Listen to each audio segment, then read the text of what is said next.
burns out another's burning. One pain is lessened by another's anguish. Turn giddy, and be hope by backward turning.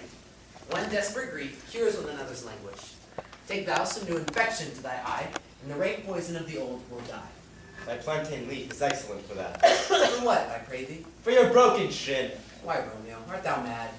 Not mad, bound more than a madman is. Shut up in prison, kept without my food, whipped and tormented, and good end, Duke fellow. Good Godin, sir. I pray, can you read? Aye, right unfortunate in my misery. Perhaps you have learned it without book. But I pray, sir, can you read anything you see? Aye, if I know the letters and the language. You say honestly. Rest you married. Stay, fellow, I can read. Signor Martino and his wife and daughters. Contiet selme, and his beauteous sisters.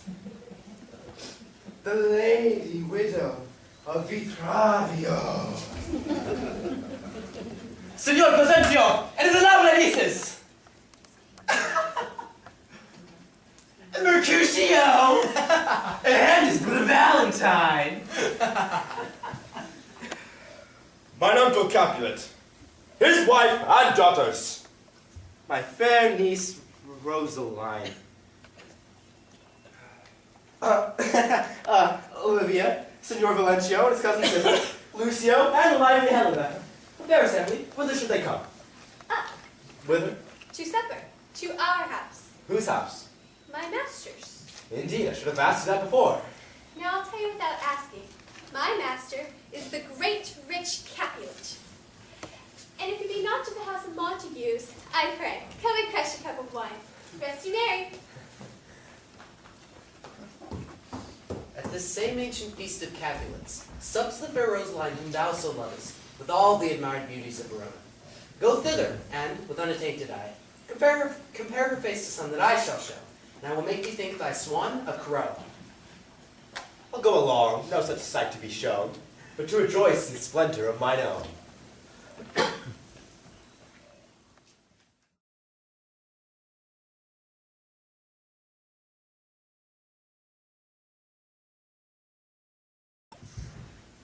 Nurse, where's my daughter? Call her forth to me. Now by my maidenhead at 12-year-old I did bid her come. When lamb was ladybird, gone forbid where is this girl? What, Juliet? Juliet! How now? Who calls? Your mother. Madam, I'm here. What is your will? This is the matter. Nurse, thou knowest my daughters of a pretty age. Mary. That Mary is the very theme I came to talk of. Tell me, daughter Juliet, how stands your disposition to be married? 'Tis an honor that I dream not of. An honor? Were not I thine only nurse, I would say thou hasn't sucked wisdom from thy teat. Well, think of marriage now. Younger than you here in Verona, ladies of esteem are made already mothers. By my count, I was your mother much upon these years, that you are now a maid. Thus then in brief, the valiant Paris seeks you for his love. A man, young lady, such a man is all the world. Oh, why, he is a man of wax. Verona summer hath not such a flower. Nay, he's the flower in faith, the very flower. What say you? Can you love the gentleman? This night, you will behold him at our feet. Read o'er the volume of young Paris's fate, and find delight right there with beauty's pen. This precious book of love, this unbound lover, to beautify him only lacks a cover. So shall you share all that he doth possess, by having him, making yourself no less. No less, nay bigger. Women grow by men. Speak briefly, can you like of Paris's love? I'll look to like, if looking like you move. But no more deep will I dart mine eye than your consent gives strength to make it fly. Madam, the guests have come, supper served up. You called, my young lady asked for, the nurse cursed in the pantry, and everything in extremity. I must hence to wait. I beseech you, follow straight. We follow thee.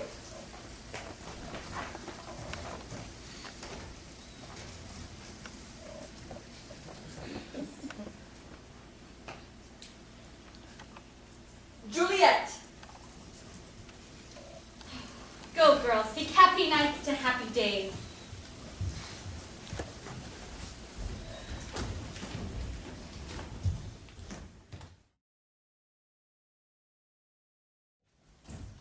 What? Shall this speech be spoke for our excuse, or shall we all without apology? Nay, gentle Romeo, we must have you dance.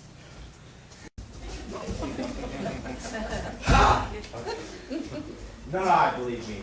You have dancer's shoes with nimble soles. I have a soul of lead, so stakes me to the ground I cannot move.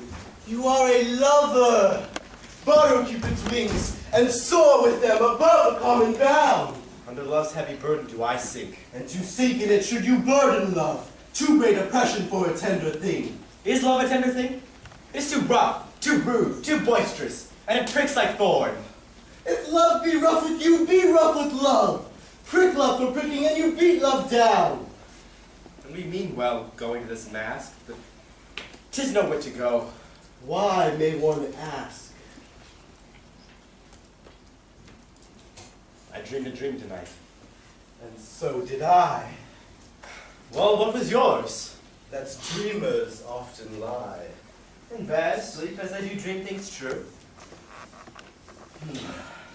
Oh, then I see Queen Mab hath been with you. She is the fairy's midwife, and she comes in no shape greater than an agate stone on the forefinger of an altar man, drawn with a team of little atomies athwart men's noses as they lie asleep.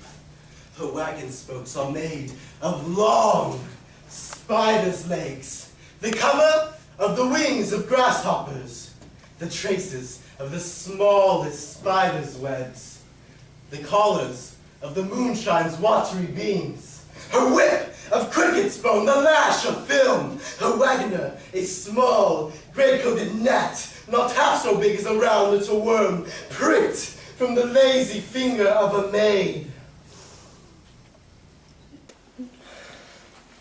Her chariot is an empty hazelnut, and in this state she gallops night by night through lovers' brains, and then they dream of love, of a lawyer's fingers who straight dream on fees. Sometimes she driveth over a soldier's neck, then dreams he of cutting foreign throats, and, being frightened, swears a prayer or two, and sleeps again. This is that very man that plats the manes of horses in the night. This is the hag, when maids lie on their back, that presses them, learning them first to bear, making them women of good carriage. This is she!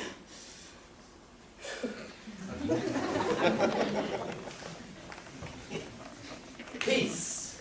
Peace, Mercutio, peace! Thou talk'st of nothing. True, I speak of dreams which are the children of an idle brain, begot of nothing but vain fantasy, which is as thin of substance as the air, and even more inconstant than the wind, who woos even now the frozen bosom of the north, and, being angered, puffs away from thence, turning its face to the dew-dropping south. Come, this wind you speak of blows us from ourselves. Supper is done, we shall come too late. I fear too early. My mind must give some consequence, yet hanging in the stars shall bitterly begin his fearful date with tonight's revels, and expire the term of a despised life, closed within my breast by some vile forfeit of untimely death.